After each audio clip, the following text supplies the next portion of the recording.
You were listening to episode 171 of the Game Deflators Podcast. My name's John, and I'm joined by Ryan. Hey everybody, here at the Game Deflators Podcast, we like to talk about games we've recently picked up, games we're currently playing, and we punch and kick our way through this week's Inflation Deflation Challenge.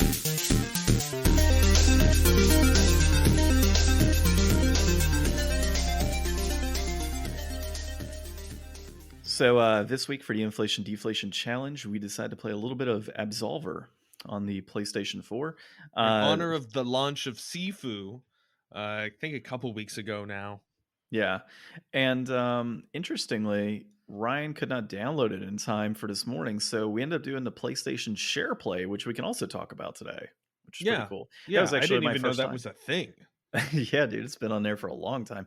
I think people forget that actually exists. That and like the screenplay that you can kind of, or screen share, so you can see at any point without PlayStation Plus, and then the actual playing component. I mean, I've tried to do things like streaming on the Vita from, like your PlayStation 3 or whatever, and I've tried to do, like, I had several Sony phones, try to do that where, screening the game on the phone, but it's like, I don't know, man. I feel so gimmicked with some of that stuff sometimes. I'm not into it. It's the same thing with, like, I could play any amount of games on my phone with emulation nowadays, and even if I got, like, I could do Game Pass on my phone and just get one of those phone clips and have an Xbox controller on it.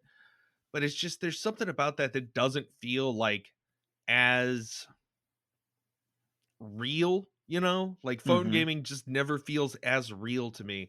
Like what I've been actually doing a lot lately is I've been playing in my house with my Xbox, and I've got my portable monitor that I use as a third monitor for my computer, and I'll just plug that in and set that on top.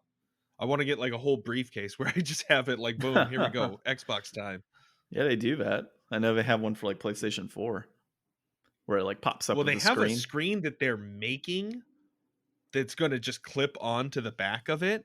And that's pretty interesting. But I mean, my portable monitor, I think, is like at least as good as that. I think it's definitely bigger than that is. And I don't know, it does a fine enough job. These portable monitors are great. I wish I knew about these a long time ago. Yeah, I don't have one of those, fortunately. If I did, the ones that clip onto the actual like laptops, I'd have 4 screens, which is not a good thing. Too much power. Way too much going on. Yeah, honestly, like my old computer that I had for work, it got to the point where it could not keep up with multiple screens. So like I could have like 2 screens going and there were no issues. But if I had 3 screens going at once, the computer just wanted to constantly crap out.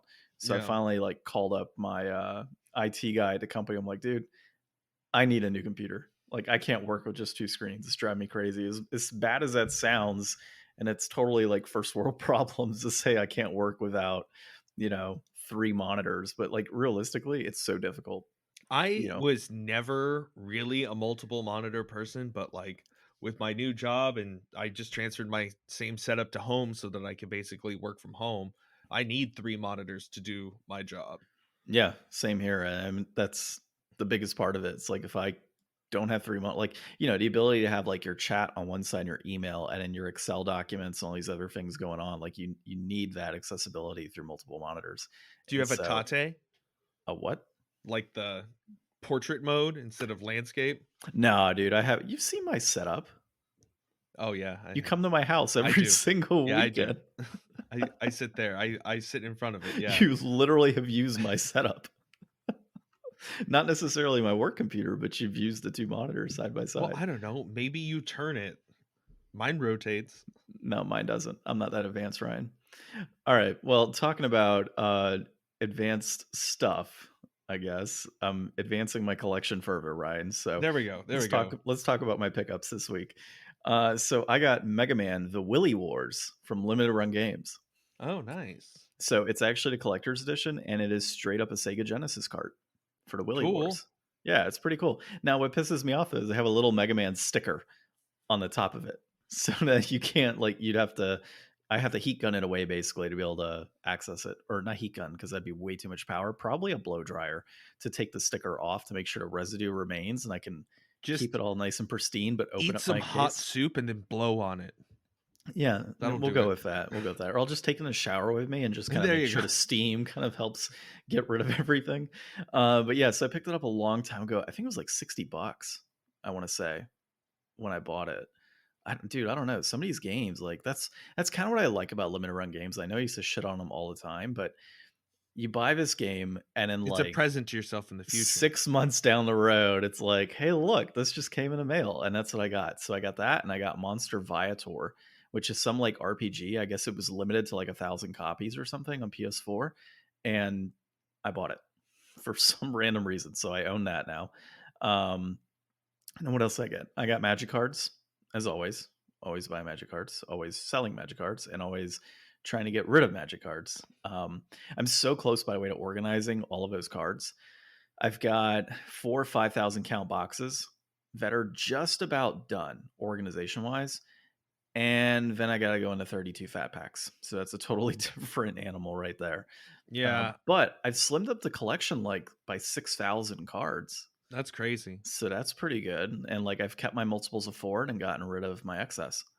So you're Um, just like setting aside all your bulk. well, yeah, I'm setting aside all the bulk and Ziploc bags that are marked as like, the little squiggly line for give or take.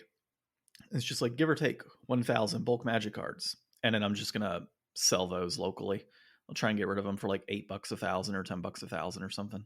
Okay, I've got some more. I actually went through and incorporated all my Kamigawa stuff that I got last week, and I mean, I still have some more that I'm going to have to go through because I left the other stuff over at my friend's house. But Mm-hmm.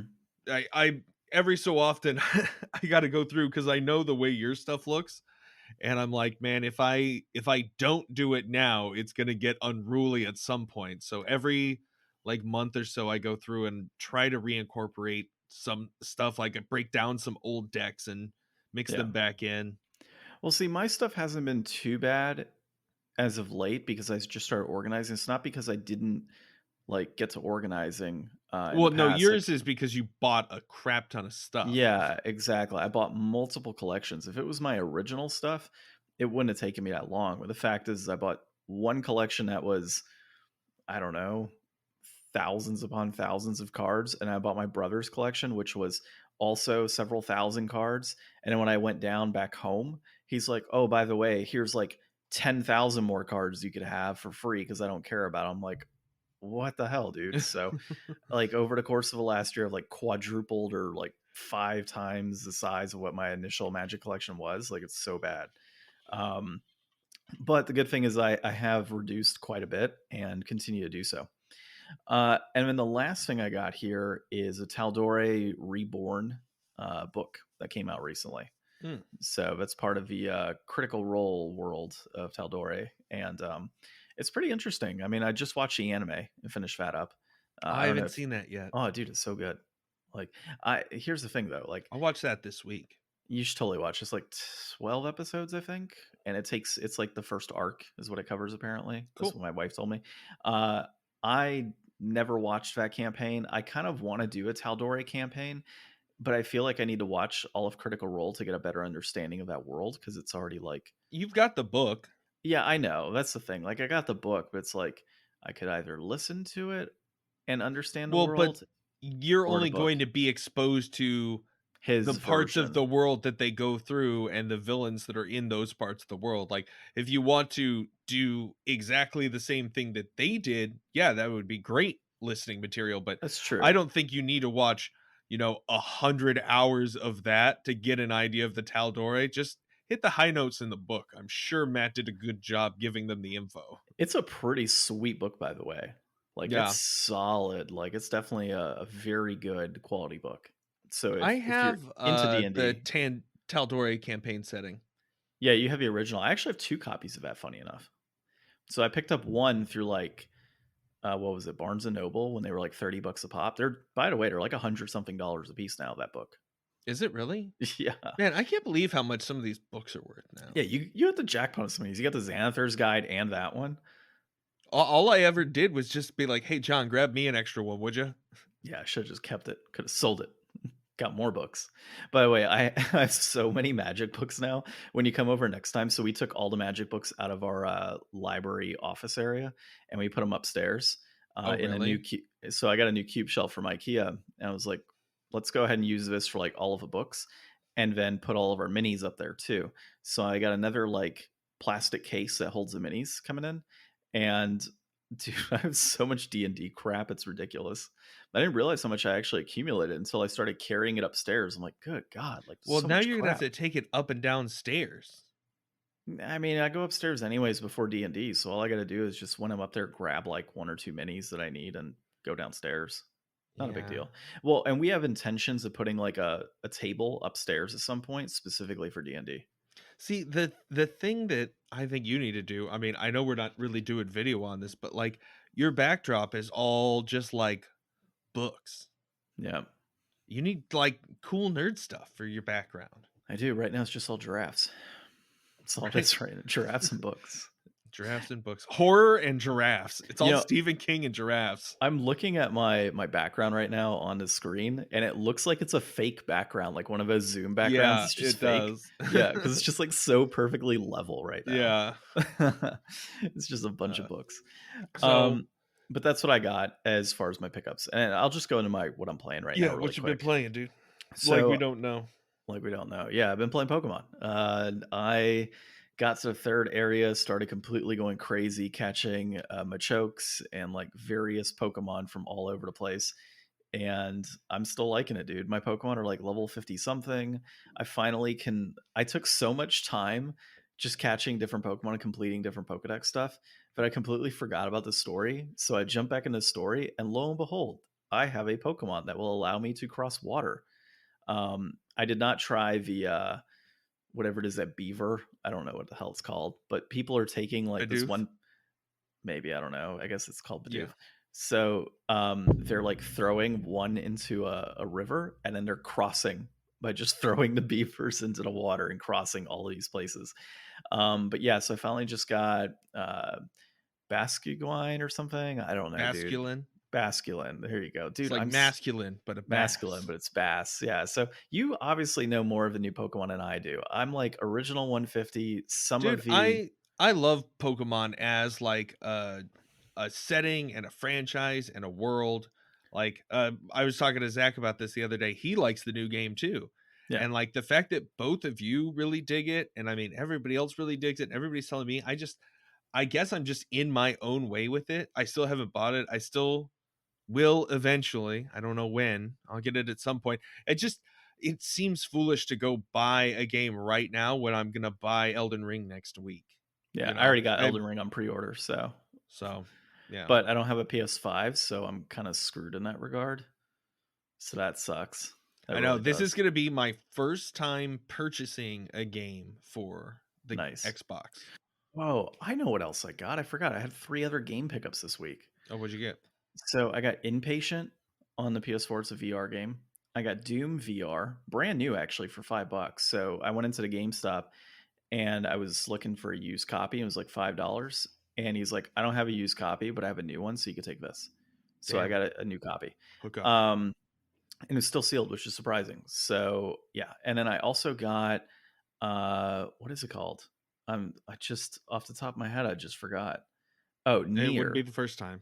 Yeah, I know. That's Oh, for you got sure. Near, the new one? No, I got the what is it? Is it Near? It's not Near Replicant. Automata? Automata Yora edition. I picked that up. Oh. So that was like How 12 many bucks. different editions of that are there? There's just two. There's just Near, and then there's the Yora edition, which is like the Game of the Year edition. Mm, Yeah, it's like YOHRA, I think. I don't know. So I got that. I've wanted to finish the original Near for so long, and I still have the save data. So at some point, we talked about that Yeah. last week, and oh yeah, no, because I bought it last week when we were on the podcast episode. Oh yeah. So I'm like, holy I crap, forgot I about that. You completely were forgot I did shopping that. while we were talking to John Rick. Yeah, yeah. Well, I mean, we brought up Near. I'm like, well, is it on sale right now? Oh, it is. Let me buy it. So when I got there, though, I bought a new copy online, and then when I got in store, they had a used copy for like $11 or $12. And I was like, "Well, what's all the DLC on here?" And it was like skins and other crap. And I'm like, "Well, I don't really Doesn't care." matter. Yeah, I was like, "I don't care too much, so let me buy the used copy. And if the code is still good, it's still good. But if it's not, then I'm cool with it." Whatever. Yeah, exactly. So I think there's like some DLC mission, but it's whatever. And then I saw the other copies, and I was like, "Well, if I buy this," I ended up only paying like $5 for the other two games, basically, because I Nice. had purchased a new copy. So I was like, "All right, I've already used that money. Let me just put the extra $5 to get a couple more games." But Pokemon, and then the other one I'm playing is I popped back in Ghost of a Tale on PS4 because I said I was going to beat that damn game, and I will beat that game because it's actually not bad. Graphically, it's a very beautiful game, and the sneaking components as a mouse in like Rat's armor is absolutely hilarious because you're just like super slow and bulky, and whenever you meet up with other rats and they see you in your armor, you're just like, "You're awfully small for a rat," and he's like, "Well, I make up for my size and my courage." It's so stupid, dude.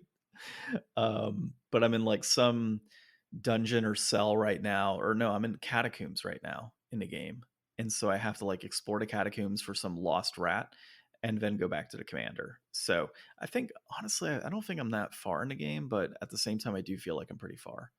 So we'll see. I think it's like 12 hours for that game, and I might be about halfway through. We'll see. Cool. It's going to take some time. I haven't really looked at any tutorials as of late, so I'm honestly not sure exactly where I am. But that's it for me for this week. What did you have going on? So hitting the Game Pass more. I went and re-downloaded Dead Cells. I gave it like a, a try or two before, and I wasn't really feeling it. But I've gone through and done like a whole bunch of runs. I actually like went through and beat it once. I got like all the extra runes and I'm trying to like do the other paths and stuff. It's really fun. It's got like a whole bunch of great gear in it. It definitely feels really good to try to do different builds and stuff, and I'm excited to get everything. But like I went back and rewatched the completionist on it, and man, do you have to grind to unlock new stuff. Like the amount of cells that you get per run, like if you're just dumping it into one thing, you could probably get like maybe one thing a run, and not like the cosmetics are super expensive in this one, which is like, I don't know. It's whatever. If you want to keep grinding out to get new costumes, like that's eventually like the only thing that will be left to grind on once you get all the other equipment and stuff. But I've been really enjoying that. Um, also got um, Secret Layer, my first Secret Layer that I ordered, the Mischief drop, which had like Blood Moon and Diabolic Tutor and Swords of Plowshares. It had a bunch of really awesome, good cards, and they look amazing. Like gold and silver foils and stuff. Very interesting, different art. Like they don't look like any other Magic card out there, and that's kind of the two sets that I've gotten from Secret Layer drops are both ones that look completely different. I got like the movie monster poster set that should be coming in like April too. Dude, that mischief set was the one that I really wanted to get, and I forgot about it. Yeah, well, I mean, like I think I was looking up, like, I mean, I got that set for, it's like $40, and I think the Blood Moon alone is $30 now. Hmm. So, I mean, they definitely hold their value as far as I can tell. Like now, what I'm gonna sell and whatever, who knows down the road. Like I've not sold any Magic cards, like except for just to like you. So I need to go now that I've gone through and reorganized my collection, and I'm seeing like how much stuff I have, and I don't want to amass like a large collection. I would like to narrow down what I have and be more into playing stuff that I actually have, and get more active in that way. Like we were talking, I don't know, were we actually recording yet or not? I don't know. Um, I never play Blue, but like the ninja stuff is really cool, and the mech stuff is really cool from Kamigawa, and those are both like a lot of Blue stuff.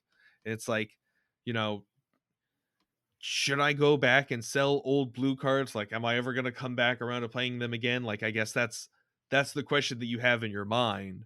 And Hmm. what's even worth it? Like, is it worth it for me to go through like all of my cards that I have and like just pull out everything that's worth $1 and try to sell it so that I can make $30. Like, is that really going to change my life to sell those cards and make $30 or whatever? Because I probably don't have anything like really worth a lot of money, you Oh, it's know? so yeah, and it's so hard to like sell cards. Like it's just such a pain in the ass. Like I sold maybe 10 this week on TCG, but it's been sell for store credit, so I'm not like getting cash back on it. Otherwise, if you hit a certain threshold, you got to report that stuff, and I'm Hmm. just not really, interested in dealing with that whole mess of another 1099.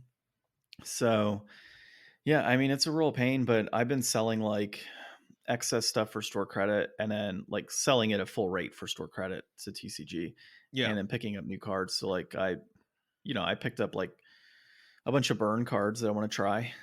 And I mean the $50 that went towards that was all store credit from stuff I had previously sold. And I'm only buying like play sets of things. So like if I already have 2 copies of that card, then I'm gonna only buy 2 copies, online type Yeah. of thing to fill it out. And so that's kind of the route I've been going. But as far as like selling specific cards, like that's why I like to keep my play sets and then get rid of the excess, or that's what I'm trying to do because there's no point in me having like 12 copies of one common. Yeah. Like what am I Yeah, going to do with I've 12 I've taken copies? your advice on that. So I've just been giving you all my bulk every time that I go through and reorganize stuff because Hmm. it's like, I'm never going to have 1,000 extra cards to sell, so Hmm. I might as well give you a few hundred. Well, and I haven't had much bulk actually for my stuff, oddly enough. Like the only bulk I had was what's it called? Innistrad, the other one, the second one that came out, not Midnight Mid Hunt, oh Crimson Crimson Vow. Vow. I had some there, but you already had a bunch of excess as well. So like all of my bulk was, I had a ton of bulk, and primarily the reason I had a ton of bulk is because there was a ton that I got from you as well Well, there's out of so that. much bulk with these like different borders that they do, and it's cool that they're doing like the same cards in two different styles, but Yeah. it sucks that they're like the commons, and it's Hmm. like, okay, well, I guess that means like the way that I do it is I'm keeping two of each. So it's like I take two of the alternate art, I take two of the regular art, and then I just declare all the rest bulk and give it to you. But it means that you're getting like twice as many commons, or Yeah. it feels that way. Well, yeah, and I've been doing what you do to an extent. If I have like 4 copies of the alternate art, I'll keep the alternate art and toss the regular. But if there's situations where I have like, you know, Three of two, one. yeah, like 3 of one, and then I have like 3 of another, then I go 2 and 2.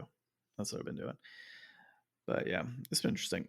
So other than that stuff, what else are you currently playing? Um, been playing Dead Cells and I've been playing Dante's Inferno. I've gotten much, much farther. And I mean, I'll talk about, all of my final thoughts once I eventually beat that game. Who knows? Maybe I'll stop playing and pick it up in, like post Thanksgiving or something. Um Sounds good, dude. it's it's not that great. Really? I mean, it's fine, but there's a very obvious reason that there's one Dante's Inferno and like 6 God of Wars. Yeah. Like there didn't need to be two of these, and it's a poor interpretation of what made God of War great, I think. And I just like the combat is not super fun in certain ways. It's frustrating. Like I'm going full holy. Like I'm absolving every one of their sins. I don't care what you did. You're going to heaven. Yeah. Throwing my cross around and blasting holy light on everybody. And it's not fun, but like the comboing doesn't feel as good. Like it doesn't feel as like creative. I feel like I'm just doing the same exact thing over and over again, especially like for small enemies that are just annoying. Like if you just grab them with your scythe and like a grab and then absolve them, nobody else attacks you. You just do that over and over until you've cleared all those enemies out. And then there's the big enemies that you can't do that to. And it's just like, I don't remember in God of War it feeling like it takes 20, 30 hits to kill a guy. You know, like maybe Mhm. the really big ogres, but like it just feels like I'm beating on these guys forever and ever, and I just don't feel like I'm ever doing any more damage because you don't really like. I maybe it's because I'm doing the holy route. Maybe it would be doing more damage if I was doing the unholy route. I don't know, but I'm just like wailing on these guys, absolving things, doing this like combo that I made where you like suck guys in and then blast them into the air just over and over because like nobody drops health. Like the only way to get back health is to use this one magic spell or to get the very like the second to last and the last unlocks for like the holy tree make it so that enemies drop health. So Yeah. it's like you go into some of these combat encounters and it's like you just got to be able to dodge everything, or like I try to cheese it and blast people into the like death water, or like you just have to parry like every attack. I just finished the boss fight where you fight Dante's dad and he slams this big cross into the ground and it shoots out these like circle waves of energy around it that blast you, and he'll be trying to hit you while those are blasting off and they push you, or you can stand right next to it and parry it and Hmm. then blast the dad and then parry it and then blast the dad. But it's like you got to do it like a fucking 100 times because you just do so little damage with like every hit. Like I don't get it. It's just it's more frustrating than it is fun. And like God of War was definitely frustrating because like some of it's like really hard, but it feels like hard more like you've got to be good enough to get through everybody because like you do get health back as you do damage. Like if you're in a boss arena, there's like chests you can break strategically at certain times to get health back or whatever. You know, Yeah. there's like it's not just like, well, I guess, I either get hit or I parry every attack. Yeah, that doesn't sound very fun. I mean, it's Yeah. pretty decently reviewed, so I don't know. It's fine. It's My just wife liked God of it. War's way better. Well, yeah. And that was always the thing. Like, I went to school with like several like huge Xbox fanboys, and they're like, Dante's Inferno, the God of War killer. I'm like, no, not really. Well, and like the violence and nudity, it's all very like hell, like But does it feel obviously forced? it just feels like now that we're in like it's a different day and age socially than it was back then, it just feels so like like bro dudes like writing in their like notebooks and like, you know, drawing in the margins and shit. Like it feels very like I don't know, cheap. Like Gotcha. like it's not that like God of War was like tasteful with its stuff, but it just was like, I don't know. It didn't feel, I guess forced is the word. Yeah. Yeah. It feels very like in your face and like, oh, like isn't this like brutal? Gotcha. It is hell. I get that Yeah. it's supposed to be like that, but it just I don't know. I've seen it done better. Yeah. Makes sense.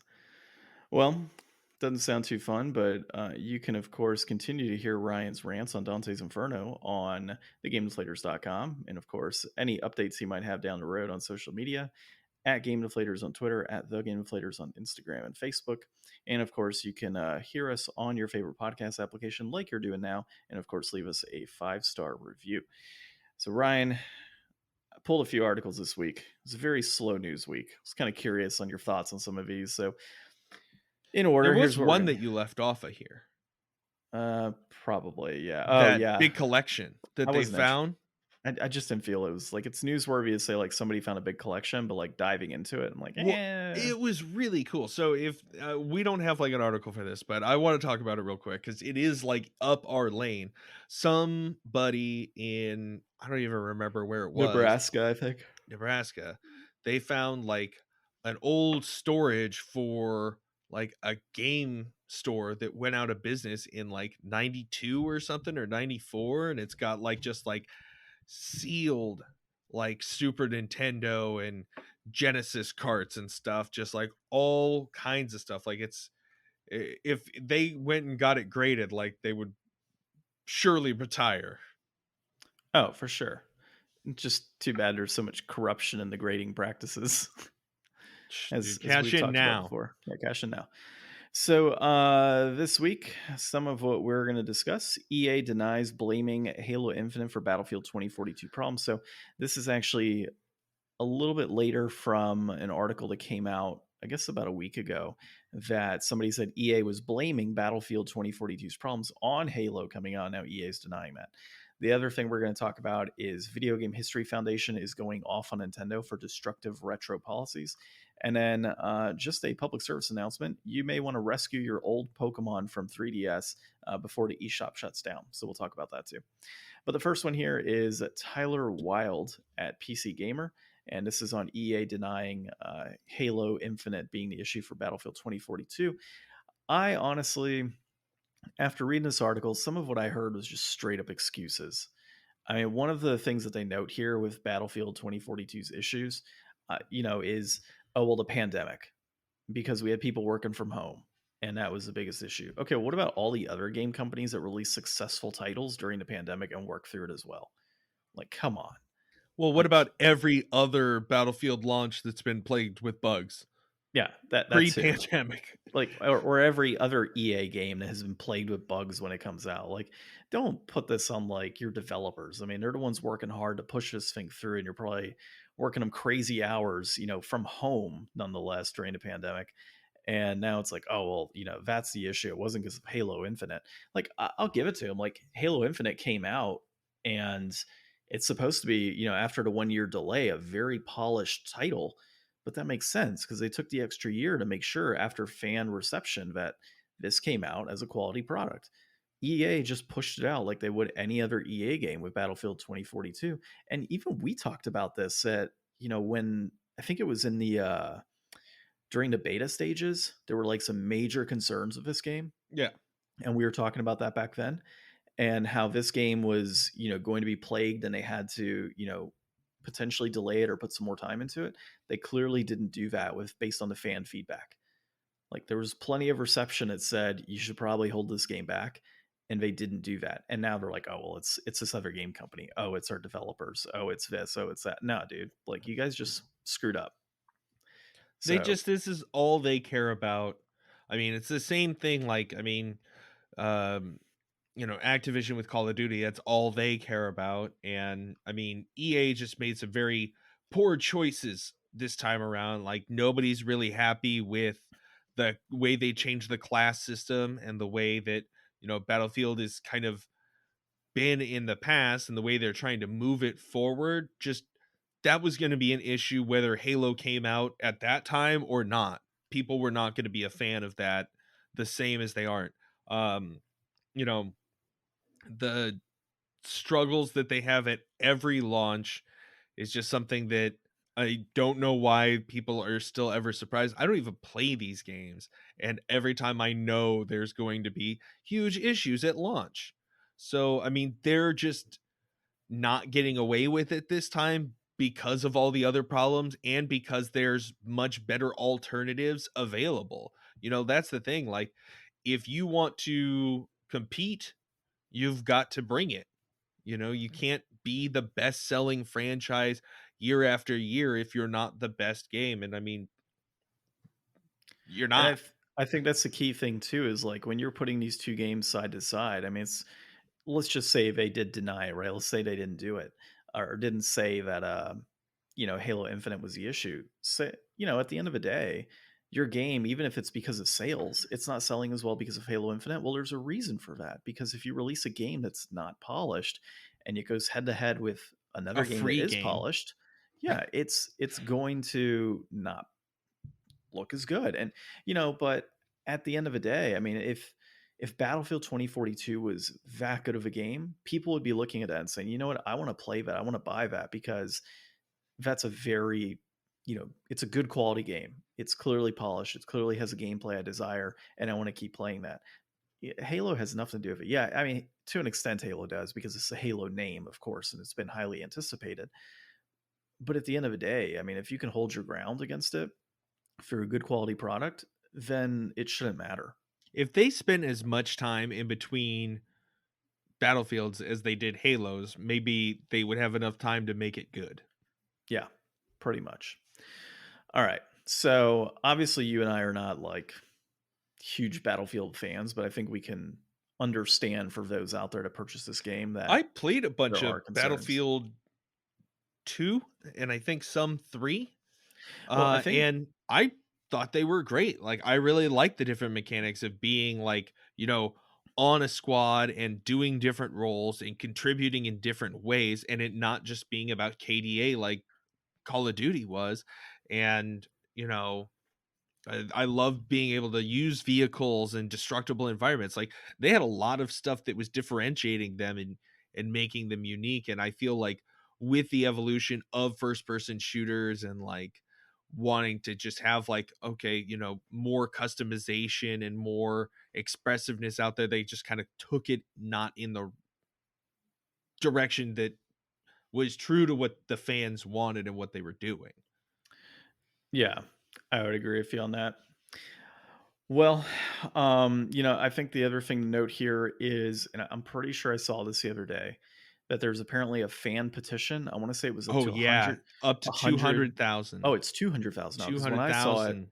it was 100,000 when I saw it. So yeah, Yeah. 200,000 people that are wanting a refund on this game. Yeah, they only needed like 50 to get like a class action lawsuit petition started or something. It's so crazy, dude. How Yeah. fans rise up and Well, you and the know current player count, I think, is like under 25,000 players or something. this thing is going to go via the route of Anthem. That's what's going to happen here.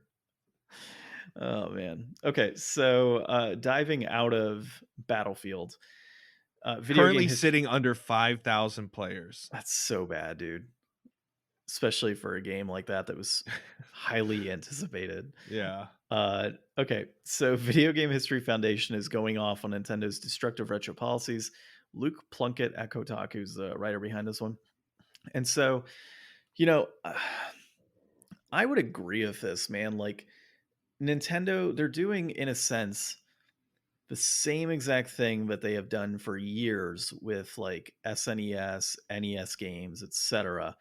In that you could play them at one point in time, all access of it, unless you have the original stuff, is removed, and then you're going to get pinged, by Nintendo for lawsuits and whatnot if you're caught, playing those old games that they're not releasing. So they're not selling them. They're not. I mean, obviously, they're not losing any money because they're not actively selling these games. And we're seeing this now with like the 3DS and Wii U stores. There's all of the thousands of digital games on there that are going to be just gone. Just lost in this, you know, destruction in a sense of both game stores. And unless there are people out there who have taken these digital copies, and I hate to say it, but like pirated them so that others can enjoy them down the road, they're just gone forever. Unless there's physical copies of it, they are gone. And so I'm totally with this dude. Like Video Game Foundation's whole issue with this problem with Nintendo. I mean, it's just these stupid policies that they have. And like, what are we gonna see? Like 20 years from now, they might release like of these thousands of games, maybe 20, 30 games come through the woodwork down the road. What it's just stupid the way that they do this. Well, I mean, the thing is, there's not like I never really thought about it, but like when they talk about how they lobby against games being available in libraries, I mean, it's not really something I ever considered much. I think I have heard of games being in libraries at some point, but I mean, obviously not like we don't live in a society where games are treated the way books are treated and a library would work. Yeah. Functionally, I think people would just steal those games because nobody's reselling books from a library. Like No. that's a fool's way to make money. But video games would be a whole nother story, I guess. And also they're not, produced in a way or consumed in a way that, books are. I don't know. There's a lot of differences between why Blockbuster and why not library. But what a world we could have lived in, right? Like, oh my god, like had the dice been a little different, you just had libraries of video games, that would have been sick. That would have been the good timeline. But this is where we're stuck. And you know, everybody can respect Nintendo's position. Like, obviously, because they created something, they don't have to be the arbiter of keeping it available to everyone for all time. Like, that's not their job. But they at least shouldn't stand in the way of people who want that to be a reality and want things like that to be shared. I do think that you know if you look at the first comment that was on here, at least when I looked, it's remember, it's always good to pirate Nintendo games. This is from Juan Rock, and he gives his reasoning why. But like, I would say that anybody who wants to play any Nintendo game, I really think you're like a Google search and 10 minutes away from making that a reality for yourself. So like, I wouldn't get super, you know, hard on about that, but maybe Wii U and 3DS is going to be different just because it has like different, like inputs that aren't easily replicated. So unless you were able to emulate that hardware or jailbreak that hardware and then import the games over to it, it would be more complicated and a little bit more of a barrier to entry. Um it's a tough thing, like Nintendo should make it easier for people to preserve these and make them available, but I don't know, Well, and there's not a like super easy way to do it, I think. what I don't get is like if you have these existing servers that are holding all of these games, could you not just transition these over to your new store? Like, are you closing it because you're going to close it and they're forever gone? Or are you closing it because Well, you they have can't plans? optimize all these to just work on the Switch. No, I know, and I get that, but like, there's ways that they could do it. I mean, if you think about, If we had AIs, yeah. I mean, if you think about 3DS, I mean, you and I had discussed this in the past. If you had the ability to take your Switch and use that as the bottom screen for your 3DS, and your TV was your 3DS screen, like you could totally do these games on there. And in as far as Wii U is concerned, I mean, you have Joy Cons and you have a screen, so that's right there. You have the ability to do this, and it's the same setup in a sense as what the Wii U was. It's just the Switch now. So yeah, I mean, I think they have the ability to take this. I think they can put it on like on the new shop if they wanted to, but that's just not Nintendo's way. And that's just what's so frustrating about it. I mean, who knows? Maybe that backwards compatibility and reintegration could be something to look for in a future Switch Pro that is going to be backwards compatible with the entire online Nintendo history library. It Who would be cool, knows? but they're not going to do it. I saw another article recently that Nintendo has no plans as of right now to create a new console until they can find something that is going to be as unique as a Switch. Apparently, that's what I had read recently from somebody in an article they had shared. And so, what it means is Nintendo is looking at just innovation in a sense, like what's the next gimmick they can do, not how much power can they put in the next console. And there's a Well, number they of like can do an update like, they could. like there's not a new iPhone, there's just the iPhone whatever the next number is.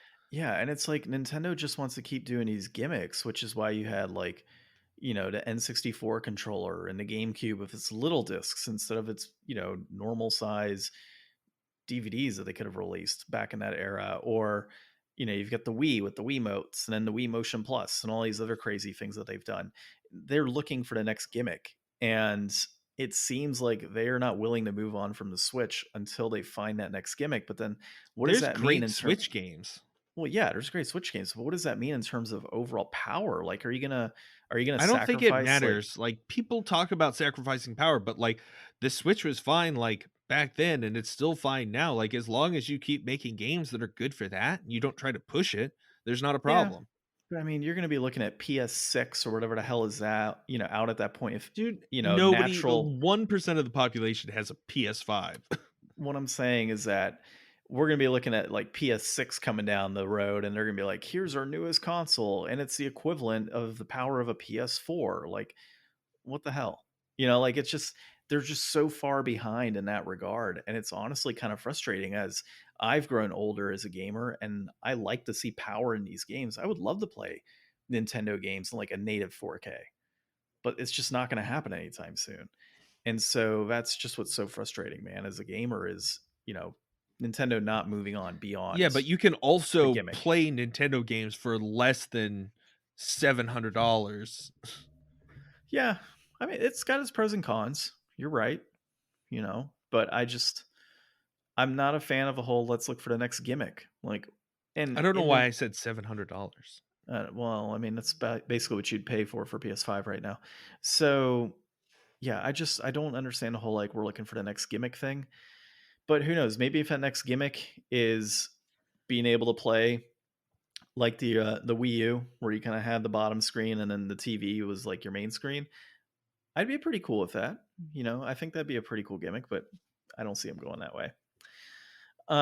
Okay, so tied in with this as well. So rescue your old Pokemon 3D or your old 3DS Pokemon before the Nintendo eShop shuts down. And this is Cast Marshall at Polygon. So basically, as part of a whole eShop situation, they had like this Pokemon bank where you could take, I think it was all the way from Ruby actually, where you could save a lot of these Pokemon and have them in this Pokemon bank. So they're transitioning from that to, I think it was, what was the rhyme? Pokemon Hotel or something on there? Like this whole new Pokemon setup that they're going to have moving forward. But the point is that you used to have to pay for this Pokemon bank. It was like $4.99 a month, I want to say, and you could have all your Pokemon saved here, no issues. But because these stores are closing down, the Pokemon Bank is going to be leaving. Now, they do have, I think it was a 2023 timeline, is what they stated. Oh, Pokemon Home, not Pokemon Hotel. Home, Hotel Home. Yeah, close enough, right? So you have this whole Pokemon Home thing that they're going to be doing. And they're giving fans until 2023 with a free version of Pokemon Bank to be able to transition and do what they need to do. But I want to say Pokemon Home, they have to pay for as well. So they're just kind of moving services in a sense. So That it's a little should more have up to date. always been free. Like, as I much agree. money as they make off of, merchandising and selling 2 copies of one game, like, they could have done this for everybody. Yeah, I agree. But I do think it's interesting to have things from Ruby and Sapphire all the way back then because I've always kind of thought to myself, how the hell would you transition Pokemon from all of these different games over the years? And because back then you could do red and blue to yellow, yellow to silver, and then silver and gold over to like Ruby and Sapphire and all those games. But I never really did think about like how do you transition that over to, you know, the DS and 3DS games. Yeah, I guess it's you could. Oh, go on. $3 a month or $16 a year. Yeah, I mean, $16 a year isn't bad, but at the end of the day, you're right. Like, should you honestly have to pay for that? That would have been a good bonus thing to throw in for doing the expansion pass. You know, Yeah, just some little things like this that are like extra things that aid the games. That's goodwill stuff that you could throw in there. Like, because like the base service for the Nintendo Online is like $20 a year, and that gives you access to tons of games. This is $16 a year, and it makes it so you can trade your own Pokemon between your own games that you paid, Nintendo probably full price for, and now they want to charge you to make that easier. That's yeah, stupid. I agree, man. And let's see. I know maybe. I mean, part of this could just be due to the Pokemon Company itself, but it's always funny to say that too. The Pokemon Company, you Right. know. But yeah, I mean, part of it could just be their reasoning. Like they just want to charge for this, because Nintendo, in a sense, doesn't have full say I just in can't in what they imagine do. there's enough people that are paying for it that it's like super worth it. I don't know, man. Like, and the fact that they're willing to give it for free right now is this transition process. But if you already have it though, and you're grant, like say you're already paying for it, now they expect you to pay for this. and Pokemon Home for a Well, period of time. no, they're getting rid of the fee. So if you already have it, it's going to be free for the next year.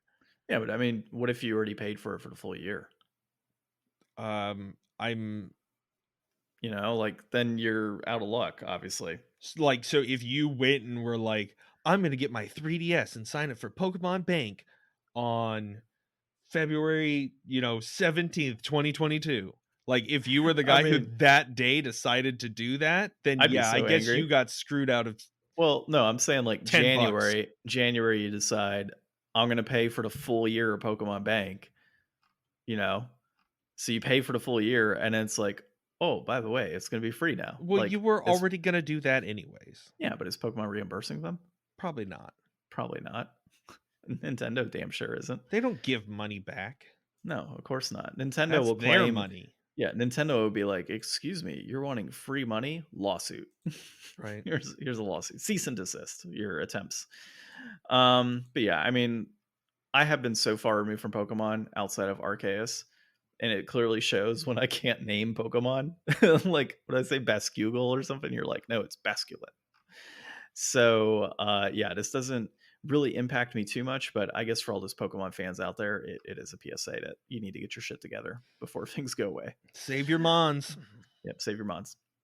So, our inflation deflation of the week. We had Absolver on the PS4. This is developed by Slowclap, published by Devolver Digital. It was directed by Pierre Tarno and Jordan Leani, and it was released in August of 2017. It is a action role-playing game, kind of like martial arts action role-playing, actually. And reception is in the sevens range. So, quick thing. Slowclap is actually comprised, it's a Parisian indie developer, but it's comprised of former Ubisoft developers. And so they created a studio. And so I realized that after, like, the art style that's there, it's very similar to what they're going to be doing for, or what they've done for the Prince of Persia game, the remake of that. Like, if Mm. you look at that, like, cell shaded, kind of grainy architecture and design that they have there that we saw, that's very much what's going to be in that Prince of Persia game and what they've had in the past. So I could totally like once I read who this was, like that makes 100% sense. Now, I'll say, we played this game both on, well, we both played together on the PlayStation Share function. So I was able to give Ryan access to my PlayStation so he could actually, play it remotely. So, really quick, before we dive into it altogether, what were your thoughts on the share function? Well, I think that I was having some internet issues on my side anyways, which is why it was just taking so long to download the game. So, I mean, it didn't feel like there was like a lot of lag. There was definitely like a lot of artifacting and like graphical lag, but like the controls felt fine enough. I mean, this is definitely a game that is like on the level of a fighting game where input timing and reaction timing really matter. So this probably is not something that you would want to play a full experience through. But I mean, for starting off, I was doing fine with it. I thought it was really cool. I didn't even know this was a feature.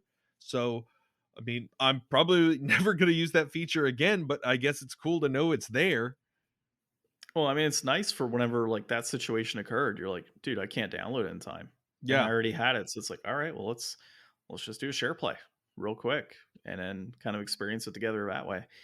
As far as the game is concerned, and I do like to share play because I've used it before, but um, or to screen share at least. But as far as the gameplay is concerned, some of what I was reading and what was the exact feeling I had when we were playing was Dark Souls, and the style of fighting being very similar to Dark Souls in that there was a lot of emphasis put on the dodge mechanic and trying to move out of your opponent's moves, and then of course the fighting itself. Very much an emphasis on Dark Souls. And as I started reading into the wiki on this, that was exactly what people were looking at it as. How does this compare to Dark Souls? This martial arts action role playing game where you're actively building up stats, actively finding items and armor that increase your abilities, as a character. And that's exactly where it was for me. And the biggest issue here that I had was it wasn't as good as Dark Souls when you start comparing the gameplay. And I know it's not something you should say, like dude, this is a martial arts game, you're trying to compare it to Dark Souls. There's no way, but there is. I mean, when you kind of have that feel as you have multiple enemies coming in your direction, you're having to dodge out. The dodge was not that fluid for me. It was kind of difficult. The various stances to try and move into could get confusing at times and oftentimes open you up for attack, which I understand is part of a game, but just didn't make it very fun. It made it a little more difficult than it should have been. One on one combat, no issue. When I have enemies as like 4 and 5 on 1 combat, that becomes a problem when you're constantly having to flip flop around and you don't have like this ability to quickly, at least with the character we chose, you don't have this ability to like quickly dodge out of all of these various attacks. You're getting pummeled from every single direction. And we noticed that before that random person online came out of nowhere and like helped out clearing out some enemies. Yeah. It's just it was unnecessarily difficult, I guess I would say, in certain So instances. it's definitely a game where like mastery and depth is a big part of it. Like once you get further into the game, I guess you can really customize your style and the moves that you have access to really build like a comprehensive, individualized fighter with like your own move sets and how you want to interact with other, you know, other people with fighting and stuff. Uh, Yeah, and I mean, and there's some cool gameplay modes as well in this. There's like one-on-one versus mode that you can do and battle it out with people. There's um can complete missions together. There's this open world type of concept in a sense, even if it's a little linear, where other players are there to kind of help you out and go through battle with one another, and you can actually hone in on your techniques through like this training mode, one-on-one with other players, which allows you to like increase your abilities that way. So there's some really cool features this game, and you know I would say, in my honest opinion on this, I think the 6 to 7 round or 6 to 7 grading that people were giving it is about right. It's got some good stuff going for it, and then it's got some stuff going for it that like you wish was better. And in my case, it's more so the fighting I felt was lacking a bit, and unfortunately, it's a critical component of a game. Yeah, I think that if we played it for more than 20 minutes and actually got into some of that depth, we'd be able to give it a lot more of an idea of what you can actually do. Cause I mean, really, we only had, access to like the starting moves and we didn't really get to see what else we could do. Yeah, I but know that they took this game as like a really good platform. I thought this would be a good game for us to play since Seafood just came out this month.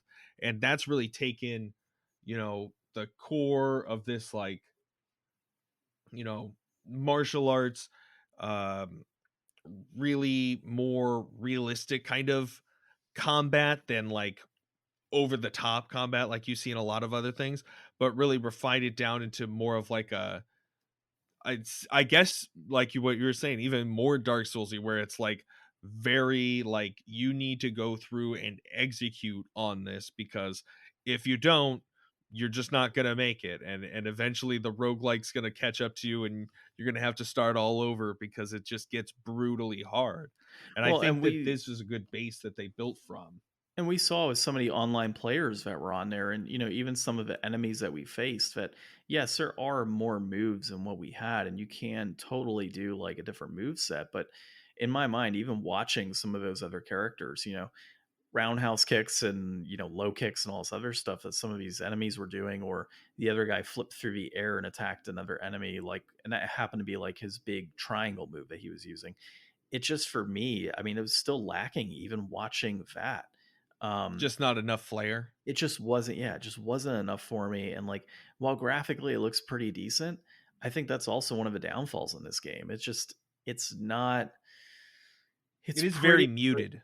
yeah, it's very much OG Xbox brown everywhere. In the games that we played on the Xbox. So I just wasn't a huge fan of this game, but I would say that it does have enough going for it to give it that 6 to 7 range score. What else did you think about this game in general, dude? Because I mean, you played at least the tutorial section, and then I played more so that main quest and getting to our key, I enemies mean, that we we had to both ran around and just punched the shit out of people. I think that I mean, you weren't very interested in it, it doesn't seem, but I thought it was fine. I thought the combat was, like, decent enough, like, I felt like all of my moves, like, uh, chain well together. I mean, I would have liked to see what getting more stances and unlocking more moves, because it's like, uh, it seemed like we just didn't have enough things to work with to be able to change things up yet. I would definitely go back and give this more of a shot. I wanted to play this back in the day. I saw Let's Play on Super Beard Bros of this for a little while, but I don't know. I want to play a lot of games that I never go out and play, so it just kind of fell into that camp. Yeah. When we first saw the artwork for this game, I thought we were going to be playing some sort of like, I don't know, in my mind, I thought we were playing a platformer or something. Like I went into this super super fresh with no experience, like no knowledge of this game whatsoever. I didn't even realize I had the game on my PlayStation. Yeah, it's just one of those ones that dropped a long time ago. It's like one of the first games that I have on my list. I don't know if it's probably because it's alphabetical or if it's by date. I'm not sure. Yeah. If it's alphabetical, it makes sense why it's up at the top. That would make sense, yeah.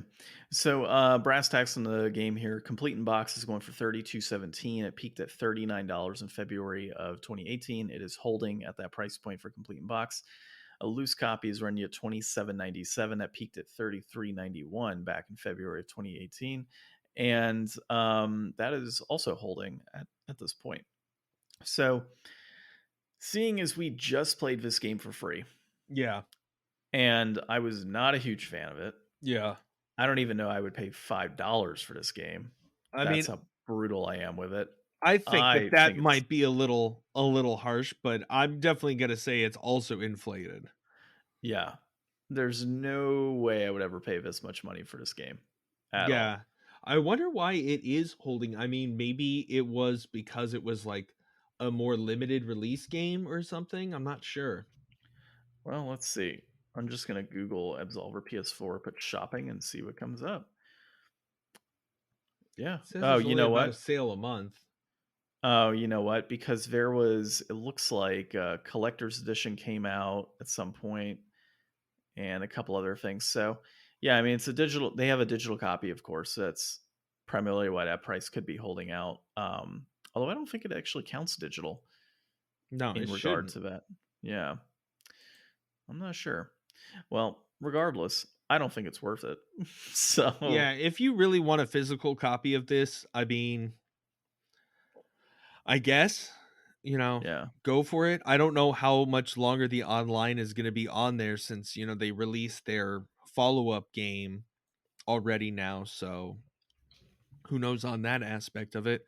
I'm sure that this game is probably completely playable self-contained without the online portion, so you should be fine to just get it if you really want it. Like if you like Sifu, you want to see like where they started with that, you could go back and do that. Or if you can, find this cheaper and you want to give it a try before committing to buying Sifu, which is probably more expensive, you Hmm. could do that too.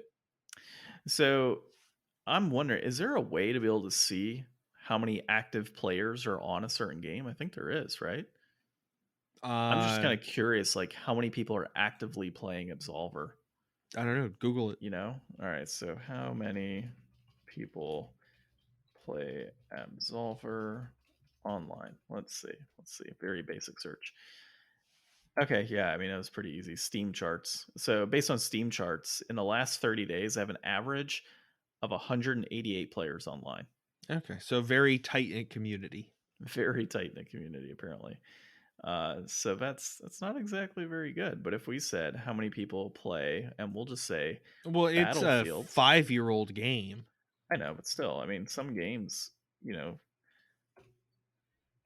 have a yeah. So Battlefield 2042 hit its lowest point at 2000, and then if we just said Apex Legends, just for comparison's sake, for the 5-year-old game here, which it's not 5 years old, I know that, but it's been out for quite a while.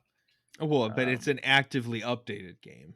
it is, and they have 10 million players actively every day. So there's all sides of the spectrum.